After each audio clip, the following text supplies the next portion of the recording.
നാടകങ്ങളിലും സിനിമകളിലും സീരിയലുകളിലുമെല്ലാം ശ്രദ്ധേയമായ വേഷങ്ങൾ ചെയ്തിട്ടുള്ള താരമാണ് ബിന്ദു വാരാപ്പുഴ. മോഹൻലാലിന്റെ സ്ഫടികം എന്ന ചിത്രത്തിലെ മുംതാസ് എന്ന വേഷവും ഏറെ ശ്രദ്ധിക്കപ്പെട്ടു. സിനിമാ രംഗത്തെ തന്റെ അനുഭവങ്ങൾ പങ്കുവെച്ചുകൊണ്ട് ബിന്ദു വാരാപ്പുഴ പറഞ്ഞ കാര്യങ്ങൾ ഇപ്പോൾ ശ്രദ്ധിക്കപ്പെടുകയാണ്. നടി ഷക്കീലയുമൊത്ത് അഭിനയിച്ചതിനെ കുറിച്ചും ബിന്ദു വാരാപ്പുഴ പറയുന്നുണ്ട്. കോവളത്തെ എണ്ണതോണി എന്ന എന്തോ പേരുള്ള ഒരു സിനിമ, അതിൽ കുറെ ദിവസം കഴിഞ്ഞപ്പോഴാണ് ഷക്കീല അഭിനയിക്കാൻ വരുന്നത്. ഞങ്ങൾ പേടിച്ചുപോയി. ഞങ്ങളോട് ഇക്കാര്യം പറഞ്ഞിട്ടേ ഇല്ലായിരുന്നു. ആ ഡയറക്ടർ ഒരുപാട് ഫാമിലി സീരിയൽസ് ഒക്കെ ചെയ്തിട്ടുള്ള ആളാണ്.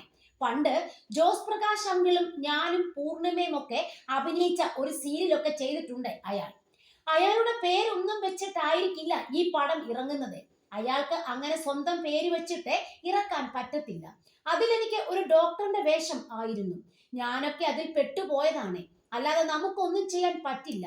ഷക്കീലെ കണ്ടപ്പോൾ തന്നെ ഞങ്ങൾ ഞെട്ടി. ഞാൻ നായികയെ പരിശോധിക്കുന്ന സീനൊക്കെ അതിലുണ്ട്. അന്നൊക്കെ ഷക്കീലയുടെ ഒരു പടത്തിൽ നമ്മൾ അഭിനയിക്കുക എന്ന് പറയുമ്പോൾ എന്തോ മോശം ഇമേജ് ആയിരുന്നു. അന്ന് നമ്മുടെ കരിയറിനെ തന്നെ അത് ബാധിക്കുമായിരുന്നു.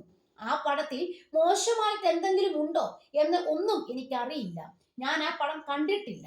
അവർ അങ്ങനെ കുറെ ഗ്ലാമർ പടങ്ങൾ ചെയ്തിട്ടുണ്ട് എന്നേ ഉള്ളെന്ന് ബിന്ദു വാരാപ്പുഴ പറയുന്നു.